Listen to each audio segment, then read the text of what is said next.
Hello everyone, welcome to G centric. और आज से हम स्टार्ट करेंगे हमारा आईआईटी माइंडसेट का जो पीवाईक्यू सीरीज है उसको कंटिन्यू करेंगे। और इसमें 2025 के इलेक्ट्रिकल ईसी इंस्ट्रूमेंटेशन में पूछे गए तमाम क्वेश्चंस को हम लोग वन बाय वन सॉल्व करेंगे। और इसमें सबसे पहले मैं नेटवर्क थ्योरी करवाऊंगा। नेटवर्क थ्योरी आपका इलेक्ट्रिकल ईसी इंस्ट्रूमेंटेशन तीनों ब्रांच में जितने भी नेटवर्क थ्योरी से क्वेश्चन पूछे गए हैं वो एक एक क्वेश्चन में यहां पे सॉल्व कराऊंगा और आपको बताऊंगा कि कहां पे गलती करने के चांसेस हो सकते हैं, कहां पे एक आईआईटी जब एक पेपर बनाता है तो वो किस माइंडसेट से बनाता है, कहां पे गलती कराने के चांसेस होते हैं, कहां पे आपको गलती नहीं करना है। इसको लेके हम लोग ऑलरेडी एक सीरीज चला चुके हैं जिसमें हंड्रेड्स ऑफ वीडियोस आपके पास अवेलेबल है। इसी कड़ी में इसी सीरीज को आगे बढ़ाते हैं और 2025 के सारे तमाम क्वेश्चंस में आपको करवाने वाला हूं तीनों ब्रांचेस के। ठीक है, इससे पहले हमने 23 के भी करे थे, 24 के भी करे थे, 25 के भी कर रहे हैं और इसके पहले तमाम हम लोगों ने ऑलमोस्ट पिछले 20 साल के क्वेश्चंस आपके सामने करे हैं। ठीक है, चलिए वन बाय वन स्टार्ट करते। तो पहला क्वेश्चन मैं आपके सामने लेके आया हूं ट्रांजिएंट का। पहला क्वेश्चन किसका लेके आया हूं? ट्रांजिएंट एनालिसिस का। बहुत बढ़िया, आईआईटी रुड़की ने 2025 इलेक्ट्रिकल ब्रांच में क्वेश्चन पूछा था।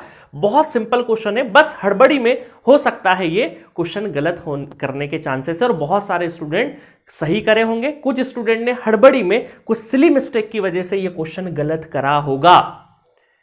जिनने गलत करा है वो कमेंट बॉक्स में नहीं लिखना चाहे तो मत लिखिएगा, बट पर्सनली मुझे बताइएगा जरूर जी सेंट्रिक एप्लीकेशन के चैट बॉक्स पे कि आपने कहां गलती करी, ताकि अगले साल हम लोग सुधार कर सके।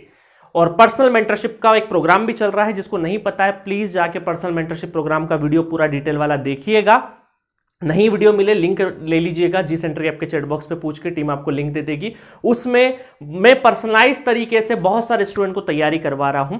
ठीक है, चलिए तो इस क्वेश्चन को रीड करते हैं वन बाय वन। जैसे हमने ट्रांजिएंट सीखा है वो अप्लाई करना है, बस दैट्स इट। तो यहां पर पूछा है द स्विच एस, तो देखिए स्विच का पोजीशन देखते से ही दिमाग में क्लिक कर जाना चाहिए कि ट्रांजिएंट का क्वेश्चन है। ठीक है, फिर क्वेश्चन पढ़ते हैं। The switch closes at T equal to 0 second. Switch पहले से क्या है? ओपन है, टी इक्वल टू 0 पे क्या हो रहा है? क्लोज हो रहा है। आपसे पूछा है द टाइम इन सेकंड, काय में? सेकंड में, मिली सेकंड, क्योंकि देखिए एनएटी टाइप का क्वेश्चन है। एनएटी टाइप के क्वेश्चन में क्रॉस चेक करने का कोई प्रावधान नहीं होता है, जो आंसर आया वही लगाना पड़ता है।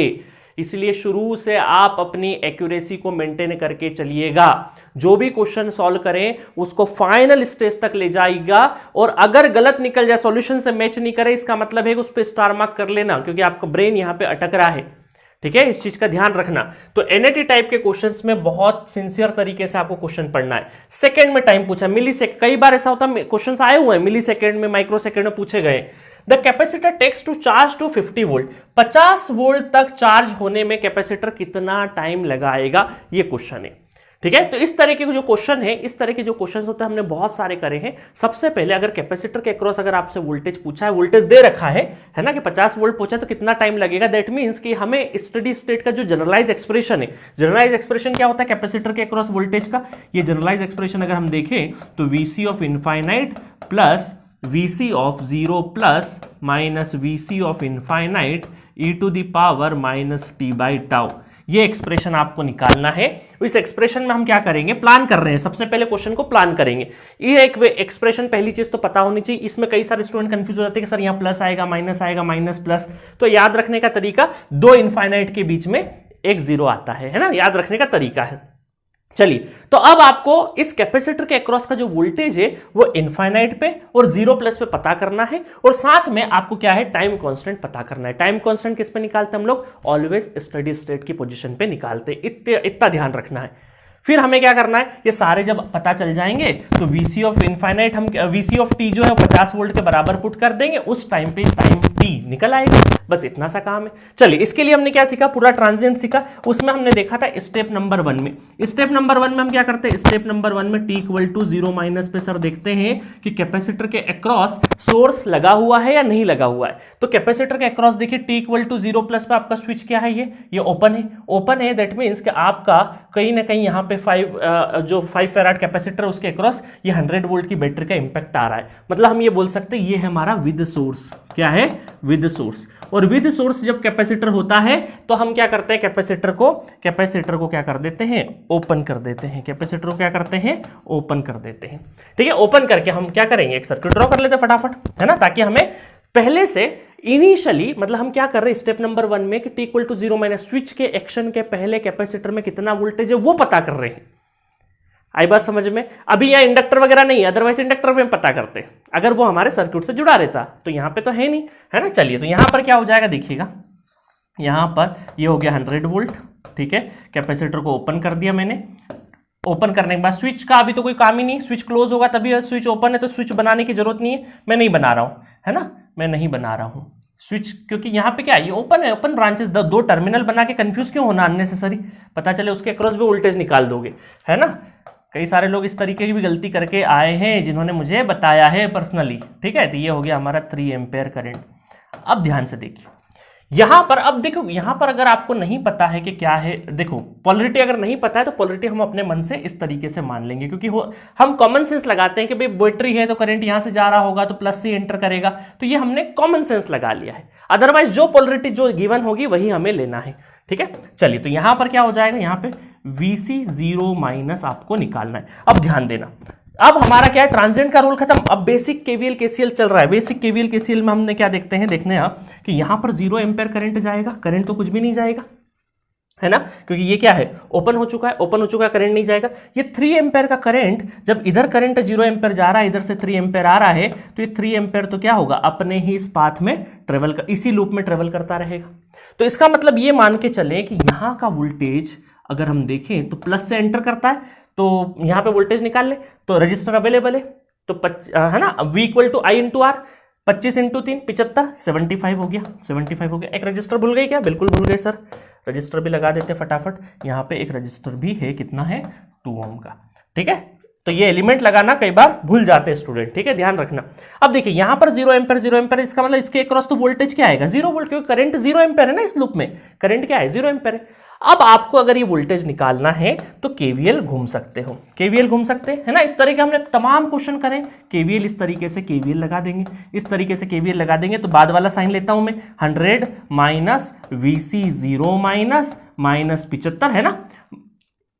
कोई ऐसे भी घूम सकते हैं, ऐसे भी घूम सकते हैं, केवीएल कैसे भी घूम सकते हैं आपके हिसाब से, है ना, चलेगा।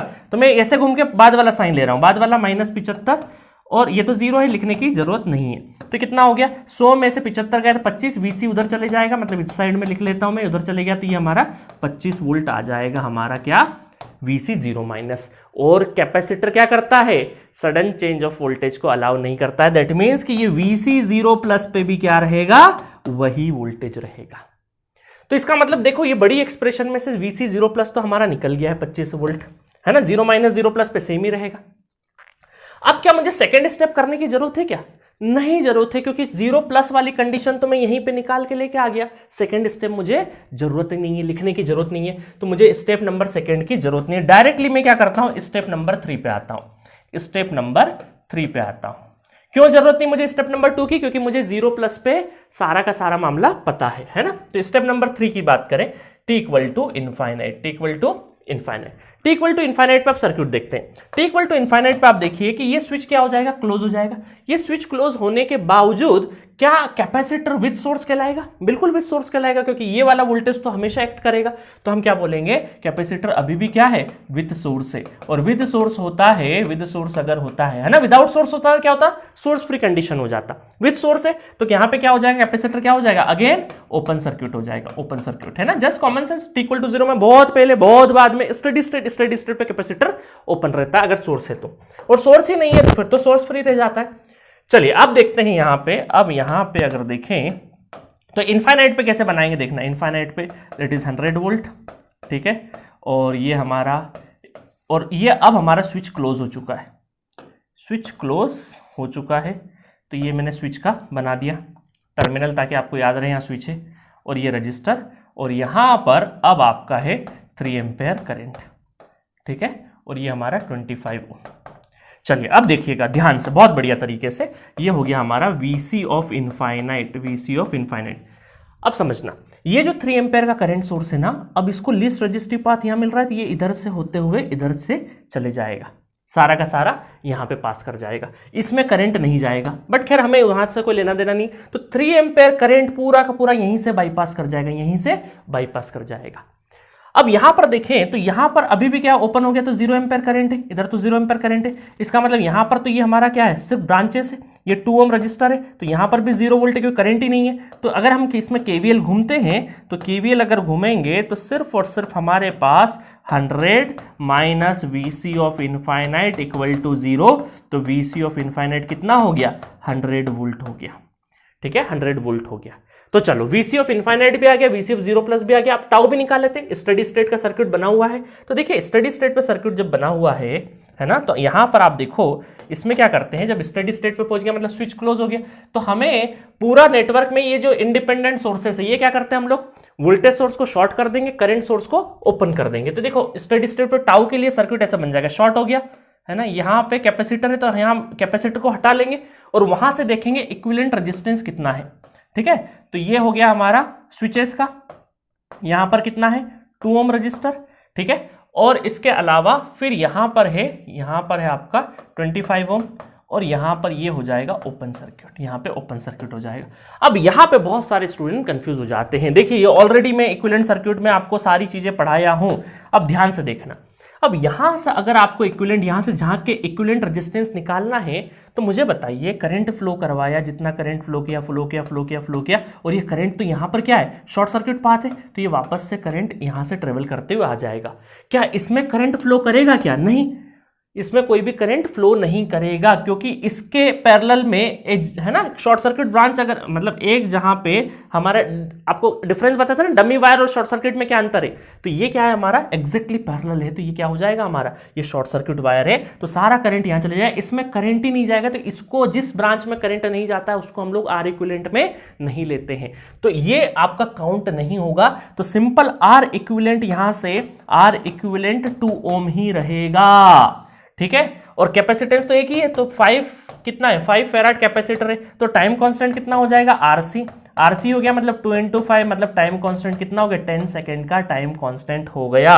अब कई सारे लोगों ने इस क्वेश्चन में टाइम कांस्टेंट निकालने में, आर इक्विवेलेंट निकालने में गड़बड़ करी थी। ठीक है, बस अब सारी चीजें हम लोग पुट कर देंगे, सारी चीजें हम लोग कहां पे पुट कर देंगे, है ना, ये इक्वेशन को कॉपी कर लेते हैं, इस इक्वेशन को कॉपी करके हम सारी वैल्यू यहां पे पुट कर देते हैं। ये आपको मैं समझाते हुए सॉल्व कर रहा हूं इसलिए इतना लंबा सॉल्व हो रहा है, अदरवाइज तो बहुत शॉर्ट में सॉल्व हो जाएगा। ठीक है, शॉर्ट में अब सॉल्व हो जाएगा। अब देखिएगा यहां पे, अब हम सारी चीजें वैल्यू पुट कर देंगे, फटाफट सॉल्व हो जाएगा।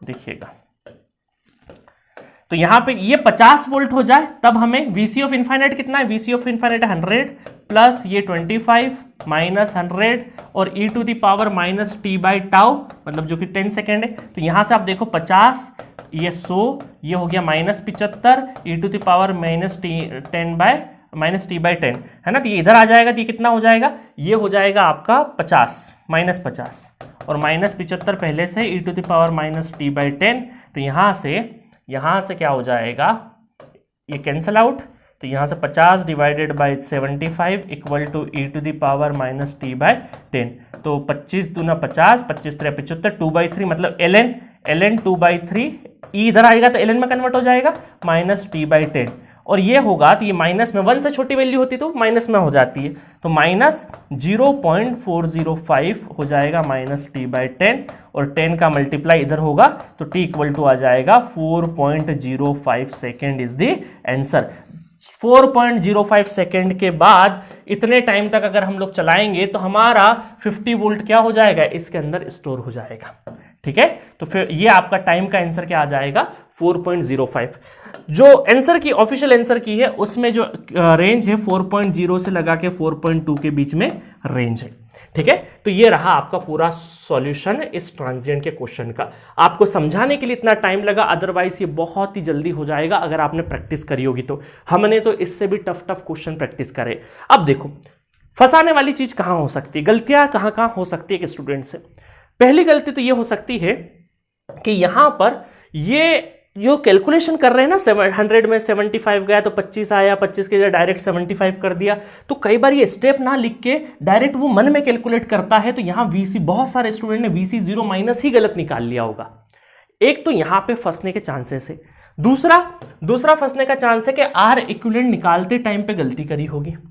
यहां पे फंसने के चांसेस है। तीसरा फंसने का चांसेस है कि सर ये 3 एम्पेयर क्या करेगा, इसको लेके कई बार बहुत ज्यादा आपके दिमाग में कंफ्यूजन होगा, सर ये 3 एम्पेयर का कुछ रोल होगा क्या, नहीं होगा क्या, क्योंकि इस तरह के अगर आपने क्वेश्चन प्रैक्टिस मेरे से या कहीं से भी पढ़ा होगा, अगर नहीं करी होगी, क्योंकि मैंने क्लास में बहुत बार इस पर फोकस किया है ना, तो वहां पे गलती की चांसेस है। और लास्ट गलती हो सकती है कैलकुलेशन में, फाइनल कैलकुलेशन में।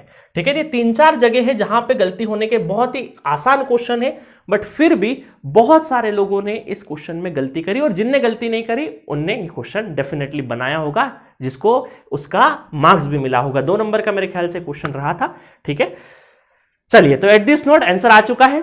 तो नेक्स्ट लेक्चर में फिर मिलेंगे नेक्स्ट क्वेश्चन के साथ। Okay, thank you so much.